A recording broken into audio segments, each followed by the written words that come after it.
ये आदमी, मैं पूरी जिम्मेदारी से बोल रहा हूं और फिर मैं इसे साबित भी करूंगा, ये आदमी लद्दाख में डीप स्टेट का एसेट है। नमस्कार। जैसा आप लोगों को मालूम है कि पिछले 2-3 सालों से लद्दाख में एक आंदोलन चल रहा है यहाँ की संस्कृति, यहाँ की प्रकृति के संरक्षण का, खासकर 6ठे शेड्यूल में संरक्षण का, जिसका सरकार ने लोगों से वचन दिया था। और ये आंदोलन पिछले 1-1.5 साल में खासकर तीव्र होने लगी।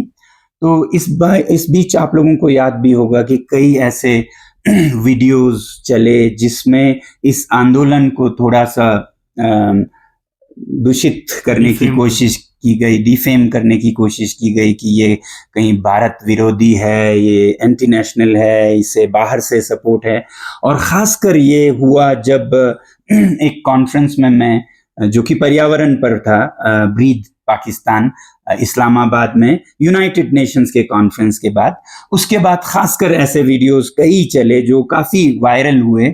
और उनमें से एक चैनल था एनएमएफ चैनल, जिसके 2.2 करोड़ सब्सक्राइबर्स हैं, यानी कि भारत की 3-4% आबादी। तो उस पर भी एक ऐसा वीडियो चला जिसे बहुत लोगों ने देखा और जिसमें ये कहा गया था कि सोनम वांगचुक इस्लामाबाद गए तो वो आईएसआई के एजेंडे के तहत उनके बैकिंग के साथ इस्लामाबाद में गए और वो भारत में एंटी नेशनल एक्टिविटीज करते हैं लद्दाख में और नॉर्थ ईस्ट में और भारत के अन्य हिस्सों में जैसे पुणे में। और कहा यह भी गया कि इनका चीन से, चीनी सरकार से, दुश्मन भारत के जो हैं उनका संबंध है, डीप स्टेट से संबंध है।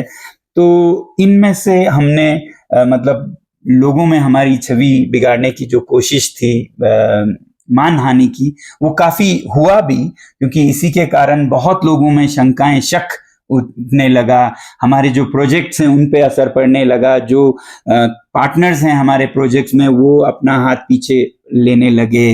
अब पाकिस्तान और चीन की बात, उनके एजेंट होने की बात चली तो भारतीय सेना को जो हम मदद कर रहे थे उनके सोलर हीटेड शेल्टर्स के लिए, उनमें उनको हिचकिचाहट होने लगी, वो प्रोजेक्ट बंद हो गए। और पर्सनली जो मैं बहुत से असाइनमेंट्स करता हूं उनमें भी बहुत फर्क आया। तो इन चीजों को देखते हुए हमने उस चैनल में जो जर्नलिस्ट इस तरह के वीडियो कर रहे थे, हमें नहीं पता था वो कर रहे थे, उनसे करवाया जा रहा था, तो हमने एक मानहानि का, डेफेमेशन का केस किया और वो केस ले के कोर्ट में किया। तो उस हिसाब से फिर पंकज प्रसून जी, जो कि जर्नलिस्ट थे जिन्होंने इस तरह का 2 वीडियो चलाए थे, तो उन्होंने भी अपनी गलती एहसास की कि ये शायद ऐसा नहीं था, गलत हुआ। तो वो लद्दाख आए इस केस को हैंडल करने के लिए और उन्होंने जो चाहा वो मैं आप ही से कहूँगा कि आप ही बताइए, क्योंकि यहाँ लद्दाख में और देश में भी लोगों के धारणाओं में बहुत फर्क पड़ा। तो आप ये बात है फरवरी की। उस वक्त लद्दाख में 6 शेड्यूल को लेकर सर ना जी, आंदोलन चरम पे था और अनशन वगैरह यहाँ चल रहे थे। ये मीडिया की सुर्खियां बटोर रहा था ये आंदोलन। उसी वक्त बहुत सारे चैनलों को, इंक्लूडिंग आवर चैनल, अलग तरीके से कुछ न्यूज फीड किए गए। कैसे फीड किया गया मैं बता रहा हूँ। बहुत सारे राइट विंगर्स ट्विटर हैंडल्स उस वक्त जो थे, तो ट्विटर हैंडल्स भेजे गए कि देखो ये क्या है। और उसी वक्त सोनम वांगचुक जी का एक कार्यक्रम हुआ पाकिस्तान में। तो जो इंफॉर्मेशन आया वो ये आया कि वो जो प्रोग्राम है वो तीस्ता सीतलवाड़ का एनजीओ है, वो को स्पॉन्सर है और फिर वो जॉर्ज सोरोस के फाउंडेशन से, ओपन सोसाइटी फाउंडेशन से वो पैसा लेता है। और जो प्रोग्राम है वो दिखाने के लिए, तो कोई बताया था कि शायद डॉन न्यूज या किस तरह का ऑर्गेनाइज करा, लेकिन पीछे आईएसआई की बैकिंग है। इस तरह के इंफॉर्मेशन दिए गए। और फिर ये सारी बातें, क्योंकि आपको पता है ना कि ये फर्स्ट हैंड इंफॉर्मेशन आया तो पहले तो ब्रेक कर दें स्टोरी, तो वो चली वीडियो। और उन ट्विटर लिंक्स के आधार पे जब ये वीडियो चली तो बाद में हमारा वीडियो वायरल भी हुआ उसमें, क्योंकि एक ऐसा आदमी जिसकी छवि आज तक बहुत अच्छी है, अचानक उसके बारे में कोई ऐसी इंफॉर्मेशन मिल जाती है कि अरे वो तो इस तरह का नहीं है, वो देखो कुछ डिफरेंट है, तो बहुत लोगों को लगता है कि अरे इसको तो हम लोग ये समझ रहे थे बहुत अच्छा है, लेकिन इसका ये भी एक पार्ट है। तो वो एक क्यूरियोसिटी की वजह से वो वीडियो चल जाती है, इस तरह की वीडियो है। और इसी तरह एक विच हंटिंग चल रहा है अलग अलग इसमें। तो इनके साथ खैर ये जो हुआ, जब वो खबर चली और तो उसमें जो बताया, जो वीडियो में मैं ही था प्रेजेंटर, उसमें बताया कि सोनम वांगचुक जो गए हैं, वो कार्यक्रम जो है वो बैकिंग से आईएसआई फंड कर रहा है, और जॉर्ज सोरोस की संस्था है उसका कहीं ना कहीं पैसा लगा हुआ है। और उसमें मैंने ये भी बताया कि ये आए पाकिस्तान से और उसके बाद नॉर्थ ईस्ट में आंदोलन करने की योजना है, ये बताया। और फिर बताया कि देखो पुणे में सोसाइटी में जाके ये युवाओं को, जो नए जमाने के युवा हैं उनको भड़का रहे वगैरह, ये सब उस आपको ये बताया गया था कि ये असल में यूनाइटेड नेशंस राष्ट्र संघ द्वारा नहीं सर, यूएन का प्रोग्राम था, उसमें वो इन्फॉर्मेशन वो नहीं आपको था, नहीं था, बताया गया था। जो नहीं था वो बताया गया था, जिनका मैंने ऑफ नाम कोर्स, भी नहीं। हाँ ऑफ कोर्स कि जो जो आदमी खबरें प्लांट कर रहा है और गलत इंटेंशन के साथ जो प्लांट कर रहा है, तो वो तो मूल बात तो छुपा लेगा ना, वो तो वही बताएगा जो उसका नरेटिव है। तो मुझे ऐसा पर्सनली फील होता है कि या तो उस आंदोलन को डिफेम करने के लिए, या उस आंदोलन का जो चेहरा था, सोनम वांगचुक जो चेहरे थे, वो डिफेम करने के लिए एक अपना एक आजकल पता है ना कि जब किसी को बदनाम करना है तो उसको सीधे बोल दो कि चाइना का एजेंट है, या डीप स्टेट है, या पाकिस्तान का एजेंट है। ये तीन टर्म्स अपने यहाँ बहुत ज्यादा चल जाते हैं, और तो वो आसान है किसी को भी बोल देना कि ये करके। फिर जब ये हुआ तो ये सही है कि उसके बाद जो केस हुआ, तो मैंने फिर रिसर्च वगैरह शुरू करना शुरू कर दी। और हाँ, एक इंपॉर्टेंट बात, वो जब लिंक्स भेजे गए तो उस स्टोरी को मुझे पढ़ने का टाइम नहीं दिया गया। जैसे क्या है कि वहां आया, 4-5 लिंक आ गए, तो सर इस पे स्टोरी करनी है और जल्दी से कर देनी है ताकि ब्रेक कर देंगे हम। तो ब्रेक करने के चक्कर में आदमी क्या करता है कि वो जो लिंक है एज इट इज, जो है फर्स्ट हैंड इन्फॉर्मेशन है, तो पहले तो 5-7 मिनट के वीडियो में बता दो, और बाद में इसका हम एक बैक स्टोरी करेंगे, यही। तो वो 5-7 मिनट का जो वीडियो में बताने में सब तो कचरा बताया गया जो बताया गया लिटरली, वो तो फिर चलिए रिसर्च वगैरह किया है सब। तो अब तक तो मुझे इतनी जानकारी थी कि एक फिल्म बनी है और उसके बाद जब मैंने देखा, फिर काम देखा, फिर इन्होंने जो टेंट्स वगैरह आर्मी वो भी है, क्या जब जो आपने टेंट वगैरह आर्मी को कुछ प्रोवाइड किए थे, तो उस बारे में मैंने रिसर्च वगैरह किया। जब फिर मैं यहाँ आया तो फिर काम देखा, तो मिला कि नहीं यार, ये तो बहुत गलत है। इसका क्या इंटरेस्ट है, कॉर्पोरेट इंटरेस्ट है, पॉलिटिकल इंटरेस्ट है, ये अलग बात है। लेकिन यहाँ जो काम हो रहा है, क्योंकि आप सब यहीं के पत्रकार हैं और देख रहे हैं, यहाँ रेगुलर कवर कर रहे हैं, तो इंडियन आर्मी की भी हेल्प कर रहे हैं, कई तरह से हेल्प कर रहे हैं, पर्यावरण की मदद कर रहे हैं, जिस तरह का इन्होंने पर्यावरण के साथ रहना और उसके लिए तकनीक का कैसे इस्तेमाल किया जा सकता है, वो जो काम हो रहा है वो मैंने देखा। फिर उसके बाद इनका जो मतलब ये एक बता रहे थे कि कैसे इंडियन आर्मी को क्या क्या, मतलब आर्मी के लिए, देश के लिए, पर्यावरण के लिए। और ये बात तो सच्चाई है कि लद्दाख का जो इकोलॉजिकल बैलेंस है बहुत फ्रेजाइल है। यहाँ अगर ज्यादा इकोलॉजी के साथ छेड़छाड़ किया गया तो बर्बादी बहुत ज्यादा होगी, और वो देश की बर्बादी होगी। तो वो जो काम किया, अब मैं यहाँ जो देखिए जो लीगल है वो तो मैंने सॉरी वॉरी बोल दिया, लेकिन मैंने खुद ही कोशिश की कि अलग अलग जो भी यहाँ के लोगों को मैसेज दे सकते हैं, आप मीडिया के सामने बोलने का मकसद यही था कि मैं अपने किए गए कृत्य के लिए, जो भी मैंने किया है उसके लिए दिल से माफी मांगता हूँ। कि जो आदमी अच्छा काम कर रहा है या जो संस्था अच्छा काम कर रही है, इस तरह अगर मेरी वजह से डिफेम हुई है और मेरी वजह से उनको नुकसान हुआ है, तो जिम्मेदारी भी मेरी है और शर्मिंदगी भी मेरी ही है। इसे मैं बिल्कुल किसी तरह का घुमा के मैं बात नहीं करना चाहता कि वो जो खबर थी वो निहायत ही गलत थी, एक खास नरेटिव बनाने के मकसद से की गई थी, और जो सच्चाई है वो बिल्कुल डिफरेंट है। भारत की फौज हो, भारत के लोग हों, और मैं तो ये रिक्वेस्ट करूंगा कि एक बार लोगों को जब भी वो इधर आए तो एक बार काम जरूर देखना चाहिए। जब आप काम देंगे तब पता चलेगा कि सच्चाई क्या है। That's all I have to say. अगर आपके कोई सवाल है तो कर सकते हैं। सर आप अपने चैनल पे ये वीडियो कब अपलोड करेंगे? फरवरी में अपलोड हुआ था ये। नहीं हाँ। अभी जो सफाई क्लैरिफिकेशन अभी दे रहा है, अभी यहाँ पे आप आए यहाँ से जाने के बाद जैसे देखिए ये जो भी हुआ है और वो मैं भेजेंगे, जैसी वो प्रोसेस मुझे नहीं लगता है भेजने के बाद तो मुश्किल से एक दिन हो सर जाता। आपने कहा कि सबको जो है यहाँ पे आके कहानी जब भी आप को फीड किया जाता है उससे बेटर आप जब यहाँ ग्राउंड पे रिसर्च करते हैं तो ज्यादा ये इम्पोर्टेंट है, ये तो बहुत इम्पोर्टेंट है। आपने किस तरह की कहानी यहाँ से लेके जा रहे हैं? यहाँ से मैं कहानी लेके जा रहा हूँ कि मैंने 3-4 बड़ी चीजें देखी यहाँ पे। एक तो देखा कि जो भी यहाँ काम करने वाले लोग हैं, मतलब जो एक्सपेरिमेंट कर रहे हैं, जो पढ़ रहे हैं, एक तो ऑल ओवर इंडिया के हैं। वो ऐसा नहीं कि सिर्फ लद्दाख रीजन के हैं, कोई महाराष्ट्र का मिला, कोई आंध्रा का मिला, कोई अरुणाचल का मिले, कोई बिहार का मिला, कोई छत्तीसगढ़ का मिला। तो एक तो मिनी इंडिया है और कुछ फॉरेन स्टूडेंट्स भी हैं, तो वो सब यहाँ सीख रहे हैं। तो इसका मतलब कि अगर गलत होता तो इतने सारे राज्यों के एक जगह बच्चे इकट्ठा होकर सीखते हैं। First thing. दूसरा काम, जो काम चल रहा है, जैसे कि यहाँ प्लांटेशन और जो जो सर ने बताया कि जो स्ट्रक्चर बना रहे हैं, कैसे इंडियन आर्मी के कैंप, जैसे कि वो ठंडे के दिनों में गर्म रहेगा और वो कंफर्ट का यहाँ क्या व्यवस्था है, या फिर मोबाइल। एक बताया कि जब बहुत सुदूर इलाके में जब उनको डिप्यूट किया जाता है आर्मी के सोल्जर्स को, तो वहाँ उनको रहने वगैरह में, तो उसके लिए एक मोबाइल वैन कैसे बना रहे हैं, प्रोटोटाइप ही था, यहाँ तो एक्सपेरिमेंट है, फिर उसको बाकी ये और भी बहुत सारी चीजें हैं।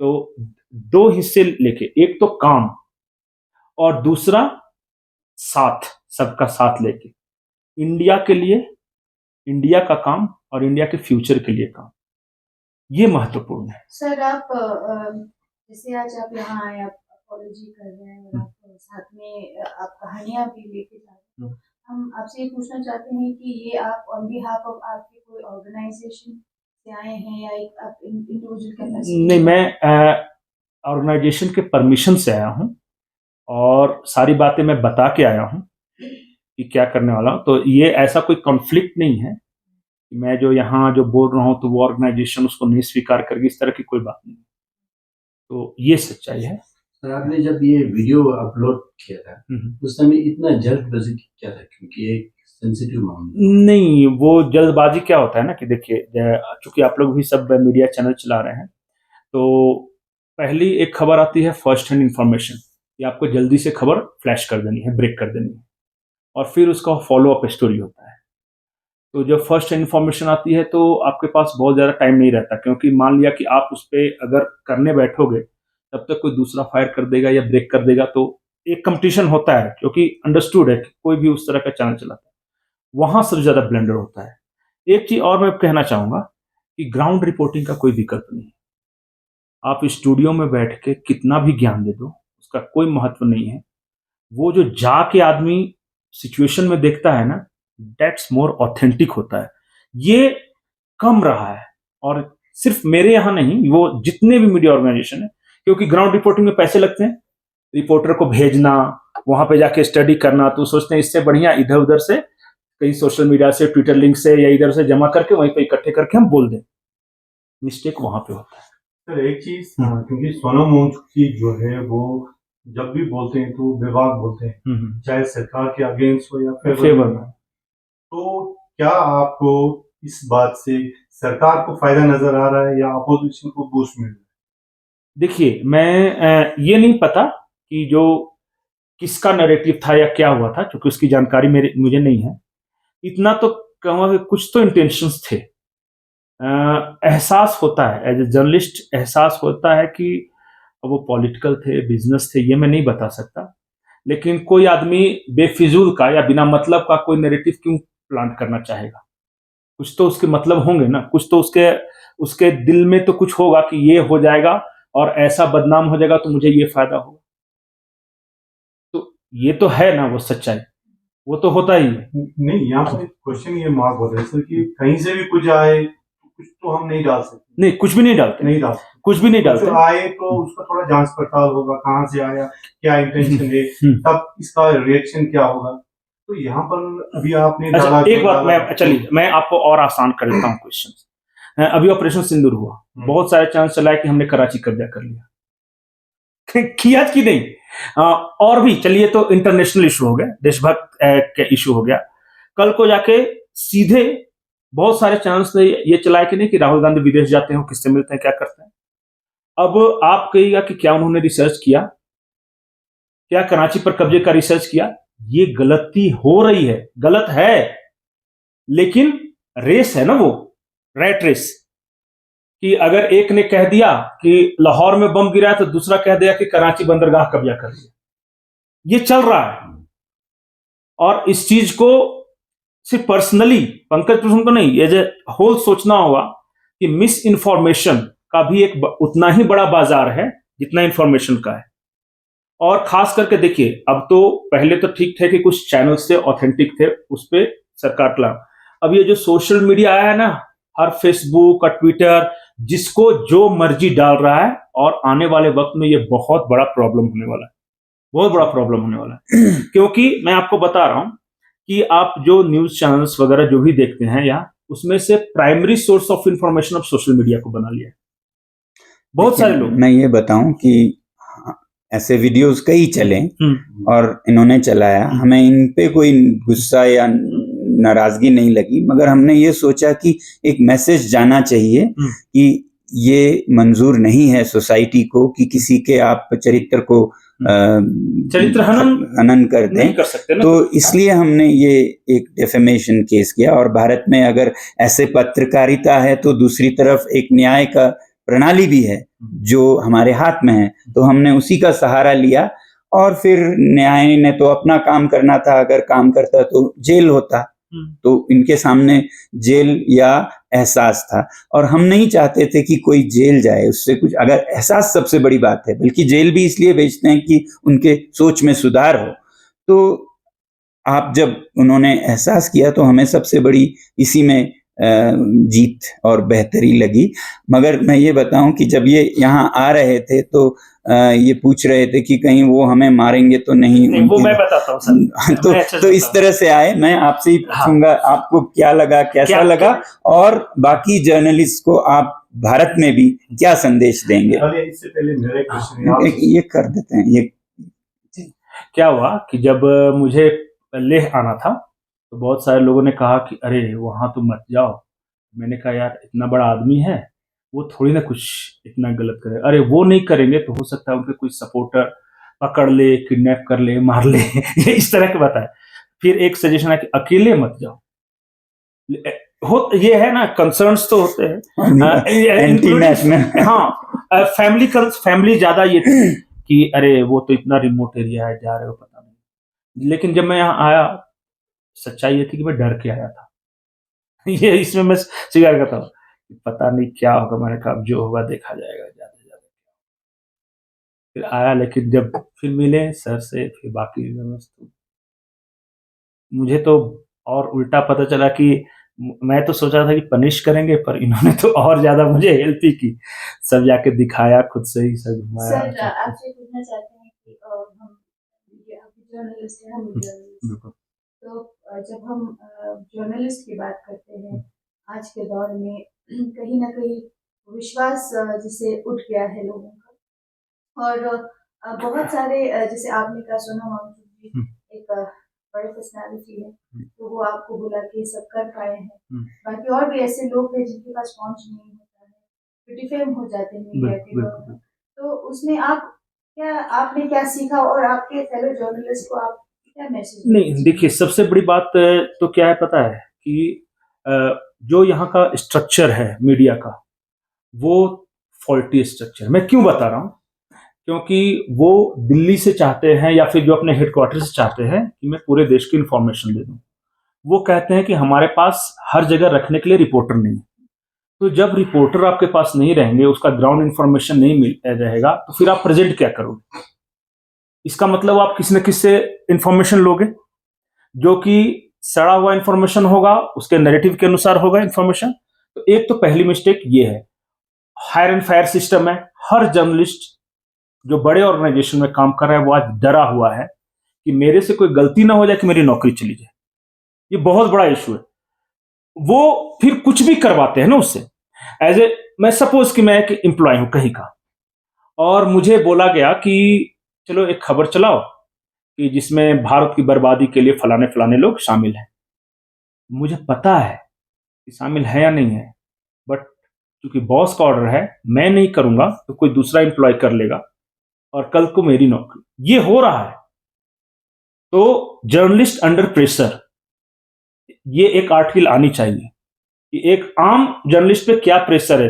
अगर जितने छोटे ऑर्गेनाइजेशन है तो कम है, बड़े ऑर्गेनाइजेशन है तो ज्यादा है। आप सुनते हो कि 100 को निकाल दिया, 150 को नौकरी निकाल दिया, लेकिन कभी सुना कि वो 150 का हुआ क्या?